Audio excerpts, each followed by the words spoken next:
Hello students, welcome to UCI International School online classes. Students, how are you? I hope that everyone is fine at your home. Now let us we are going to start our chapter 3rd of Political Science class 10th. Lesson का नाम है राजनीतिक दल, political parties, जो कि आप आए दिन चुनाव के दिनों में सुनते रहते हैं, देखते रहते हैं। तो जैसा कि हमारे लेसन का नाम है राजनीतिक दल किसे कहते हैं, तो आज हम पहले इस टॉपिक को क्लियर करते हुए आगे बढ़ते हैं कि राजनीतिक दल है क्या। ऐसे लोगों का समूह है जो चुनाव लड़ता है, उसकी इच्छा यही होती है कि वो चुनाव लड़े। आम आदमी कोई भी नहीं जाएगा, जिसका राजनीति में इंटरेस्ट होगा वो चुनाव लड़ेगा। और चुनाव क्यों लड़ना चाहता है?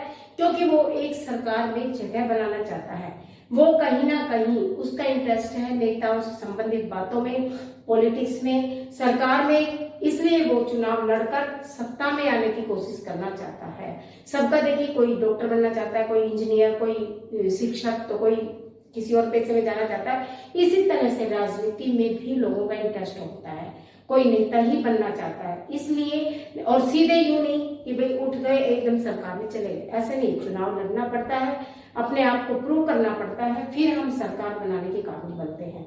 तो जो राजनीतिक पार्टीज हैं वो ऐसे लोगों का समूह है जो चुनाव लड़ती हैं। और चुनाव किस लिए लड़ती हैं? सरकार में आने के लिए, सत्ता में आने के लिए। या हम कह सकते हैं कि विभिन्न पार्टियों की आपसी होड़ है। राजनीति में अनेक दल होते हैं, कोई क्षेत्रीय दल है, कोई राष्ट्रीय दल है, एक ही जगह पर कई कई तरह के दल होते हैं। तो ये सब आपस में चुनाव लड़ते हैं, लोगों के सामने अपनी नीतियों को रखते हैं, योजनाओं को रखते हैं। और एक साथ कोई भी सरकार इतनी योजनाओं के साथ काम नहीं कर पाती है। रखते हैं, कोशिश करते हैं, लेकिन लोगों का इंटरेस्ट है कि वो किसे जिताना चाहते हैं, किसके साथ जाना चाहते हैं, उसी पार्टी को वोट देकर विजयी हासिल करवा के और सरकार में ला सकते हैं। इस तरह से अब चुनाव क्या है, हमने राजनीतिक दलों के बारे में देख लिया। अब देखिए कि चुनाव क्या है। किसी भी व्यक्ति को वोट देकर किसी राजनीतिक पद के लिए चुना जाना ही चुनाव कहलाता है। 5 साल के लिए होते हैं हमारे देश में। और दूसरा कारण क्या है कि अगर हम किसी को सरकार में ले आते हैं और बाद में पता लगता है कि उसने सही ढंग से जनता की काम नहीं किए, जनता की उपेक्षा की है, लोगों के हित में काम नहीं किए, योजनाएं सही नहीं थी, तो 5 साल के बाद एक अवसर और हमें मिलता है, आगामी चुनाव में हम उस सरकार को बदल सकते हैं। तो इस तरह से किसी को चुना जाना अपनी तरफ से प्रतिनिधि के रूप में और किसी को बदला जाने की एक प्रक्रिया है जिसे हम चुनाव कहते हैं। अपने वोट का प्रयोग करके हम उसे विजय हासिल करवा सकते हैं और हरा सकते हैं। अब चुनाव में कई तरह की प्रणालियां होती है, कई तरह के राजनीतिक दल होते हैं। एक दलीय व्यवस्था, द्विदलीय व्यवस्था, बहुदलीय व्यवस्था। तो कहां कहां पर कौन कौन सी व्यवस्था और किसे कहते हैं? देखिए, एक दलीय व्यवस्था वो व्यवस्था है जहां एक ही दल होता है, वही सरकार बनाता है और वही चलाता है। तो इस तरह की जो सरकार होती है वो ज्यादा बढ़िया नहीं मानी जाती, क्योंकि एक तरह से तानाशाह सरकार होगी या सैन्य शासन होगी। किसी दूसरे दल को तो सत्ता में आने देना नहीं चाहती ना, किसी को होड़ में आने के लिए योजनाएं नहीं देने चाहती। तो ये कैसे हो गई? एक दलीय व्यवस्था होगी, तानाशाह। भाई मैं सरकार हूँ, जो मैं जो आदेश दूं उसका पालन हो। तो इस तरह से ये लोकतांत्रिक देशों में नहीं होती है। बहुत कम जगहों पर ऐसी सरकारें मिलती हैं, और जहां भी मिलती है उसे हम एक दलीय व्यवस्था वाले शासन प्रणाली को हम बढ़िया बेहतर सरकार नहीं मानते हैं, लोकतांत्रिक नहीं कही जा सकती है। ठीक है, क्योंकि इसमें एक ही दल को सरकार बनाना और चलाना होता है, तो वो अपनी मनमानी कर सकते हैं। दूसरे दो दलीय व्यवस्था वो होती है जहां 2 दलों की सरकारें होती हैं, जैसे कि ब्रिटेन है, अमेरिका है। यहाँ पर 2 तरह के 2 दल होते हैं। जो 2 दल, यानी एक दल सत्ता में है तो दूसरा विपक्षी दल की भूमिका निभाता है। जो सत्ता में नहीं आया, हार गया, वो विपक्षी दल कहलाता है। तो द्विदलीय प्रणाली ब्रिटेन में भी है, अमेरिका में भी है। और एक तीसरी प्रणाली है बहुदलीय व्यवस्था, जहां बहुत सारे दल हो। आप देखो, इलेक्शनों के दिनों में जब हम वोट डालने जाते हैं तो एक पूरा पेज होता है जिस पर प्रत्याशियों के नाम होते हैं, उनके चुनाव चिन्ह होते हैं। तो देखो, पूरा पेज ही भर जाता है। कम से कम 30-30, 32-32, 25-25, 26-26 लोग प्रत्याशी के रूप में खड़े होते हैं। ऐसा भारत में होता है। हाँ, बहुदलीय व्यवस्था, बहुत सारे दल होते हैं जो सत्ता में आने के लिए होड़ करते हैं, अपनी योजनाएं रखते हैं, अपने कार्यक्रम बनाते हैं और जनता को अपनी तरफ करने की कोशिश करते हैं। मीडिया का भी सहारा लेते हैं इसके लिए, पेपर का भी लेते हैं, वो अपनी बातों को किसी भी तरह प्रेस के थ्रू भी रखते हैं, ऐड भी करवाते हैं। तो चुनाव जब प्रक्रिया होती है तो ये चीजें चलती रहती हैं। जहां पर 2 से ज्यादा दल या बहुत सारे दल काम कर रहे हो और सत्ता के में आने की कोशिश में हो, सत्ता में आना चाहते हैं, और कई बार क्या होता है कि ऐसे दल गठबंधन करके, गठजोड़ करके भी सरकार बना लेते हैं। अगर एक दल को स्पष्ट बहुमत नहीं मिलता तो 2 या 3 दल मिलकर सरकार बनाने की कोशिश करते हैं। तो इस तरह से बहुदलीय व्यवस्था जहां होती है वो अच्छी एक लोकतांत्रिक प्रणाली मानी जाती है, क्योंकि वहां पर अनेक दलों को सत्ता में आने का चांस मिलता है। दूसरा, अनेक दल अपनी अपनी नीतियां, अपने अपने कार्यक्रम लोगों के सामने रखते हैं। लोगों के पास चयन के बहुत सारे विकल्प होते हैं, किसको वो जिताना चाहे, किसको ले जाना चाहे। इस तरह से ये उन्हें राजनीति में एक अच्छे अवसर प्रदान होने की उम्मीद होती है। तो बहुदलीय व्यवस्था बहुत अच्छी मानी जाती है, क्योंकि यहाँ पर खुले रूप से चुनाव होते हैं, जनता ही भागीदार होती है। जितने ज्यादा दल होंगे उतनी ज्यादा लोगों की भागीदारी होगी, उतने ज्यादा चुनाव प्रक्रिया हमारी मजबूत होती है। इस तरह से हमने राजनीतिक दल क्या होते हैं, चुनाव किसे कहते हैं और चुनाव प्रणाली कितनी तरह की होती है, दलीय, द्विदलीय और बहुदलीय। अब आगे चलते हैं हम, शासित दल क्या होता है।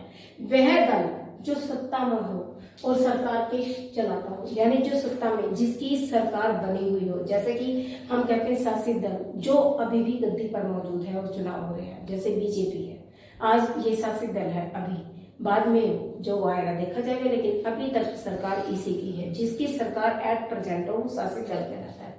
क्षेत्रीय दल वो होते हैं जो किसी विशेष क्षेत्र में या किसी राज्य में हो, वहां के लोगों के लिए काम करते हो, वहां के लोगों के अधिकारों की रक्षा करते हो, अपनी सीमाओं में रहकर, जैसे चुनाव करवाने हो, निर्वाचन क्षेत्र है उनको वार्ड में बंटवाना हो, ये एक तरह से चुनाव आयोग नाम की संस्था होती है वो करती है।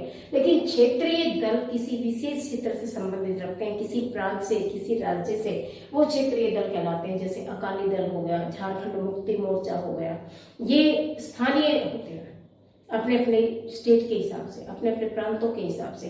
तो और ये बहुत सारे होते हैं, हर एक क्षेत्र में कई कई दल होते हैं, ठीक है।